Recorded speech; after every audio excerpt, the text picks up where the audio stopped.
I was also reading in the paper and watching on the news a thing that happened, a New York kind of thing, and this is the thing that you might not like. I noticed that John F. Kennedy Jr. died, and it gets pretty quiet.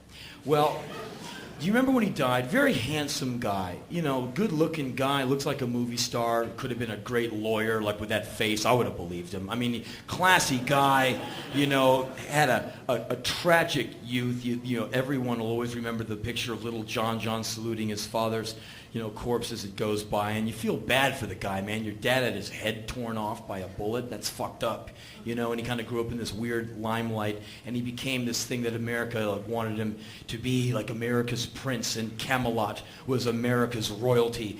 And so when he died, he's on the cover of every tabloid in People magazine, and there's all this stuff. And then, you know, America Online, of course, there's a huge thing, remembering JFK Jr. For what? For what? A guy who failed the bar exam and had a shitty magazine. You know, don't get me wrong. I'm sorry he's dead. I'm sorry his wife is dead. I'm sorry his wife's sister is dead. I wish all three of them were alive and breathing and in the pink as we speak, and I'm sure you all feel the same. But when I see him, this huge eulogy, day after day, CNN, 60 Minutes, everyone, remembering John F. Kennedy Jr., a man who, well, his father was a big deal, and when he was very young, his father was killed, and he went on to, well, he had a magazine, which I've never read, but he had a magazine and a very beautiful wife. Show the wife who also tragically lost her life along with her dear sister. And it's this shitty and tragic story, but when they try and build him up into this thing, the world will mourn the loss of John F. Kennedy Jr. Chances are that guy wouldn't have given you the fucking time of day on the street. Okay? Maybe he would, maybe he wouldn't have, but he did fly in different circles than you were privy to. And if you look back at the history of the Kennedys, this family that's held in such high esteem, you go way back to his grandfather, Joe Kennedy, who's this brutal, bloodless, bootlegging, racketeering motherfucker. And if he ever got nailed on one of the myriad crimes he committed in this country, he'd be doing more time than John Gotti.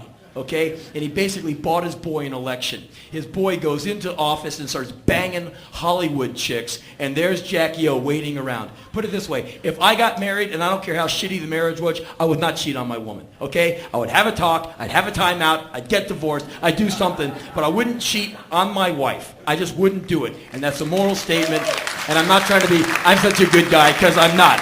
I'm probably emotionally bankrupt, but I am morally, you know, bereft. But I wouldn't do that shit, and he did it, and that's his business. But I wouldn't be holding him up as some great American icon. I'm just thinking, all right, you got it in Maryland. You hung out with Sinatra. Cool, that's why I want to meet you. I want a Frank story, you know?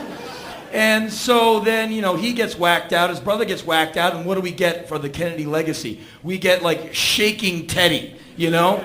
This bloated alcoholic who kind of warbles through his life. I was a Kennedy, you know. I have meaning. You like me because I kind of look like my two dead brothers. Oh, yeah, elect him again. Does he really ever do anything? Fuck, I don't know, but he looks enough like his two whacked-out brothers. We'll take it.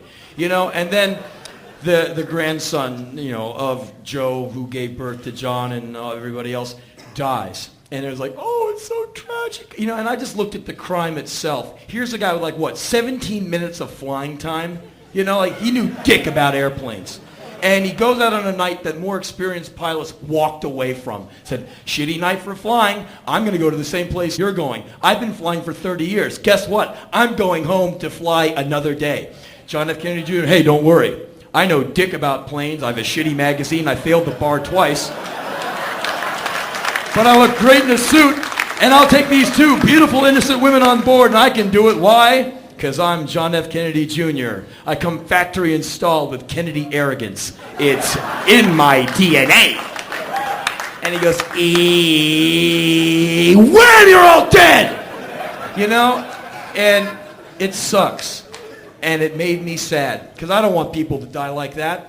You know, and like I said, I wish he was still around. I'm not trying to be mean. I'm just, you know, it just offends the shit out of me when people are famous for nothing and they're grieved for doing nothing. I mean, I don't think the world should be on pause because John F. Kennedy died because he doesn't know how to fly an airplane, but he couldn't get around his dick and his ego to admit that maybe he should cool it and take the Amtrak, or fly the next day, or get an instructor and learn how to really do it right. But no, he killed himself and 2 innocent people, and I was saddened, but I was not surprised, because if you look at the history of the Kennedys, they've been crashing vehicles into water and murdering women for generations, okay? So all he was doing was just kicking along the genetic imperative to kill and crash and burn and maim and cover up and die. And I think it's a tragedy, but I also think it's a tragedy that, you know, millions of people have to read this shit and look at it and go, you know, it's kind of bullshit. And if it's bullshit and you know it's bullshit, why are you printing it in this way? And what are you trying to do to my brain? Why are you telling me that Ally McBeal is good? Why are you telling me I should run out and watch another Tom Cruise movie? Why?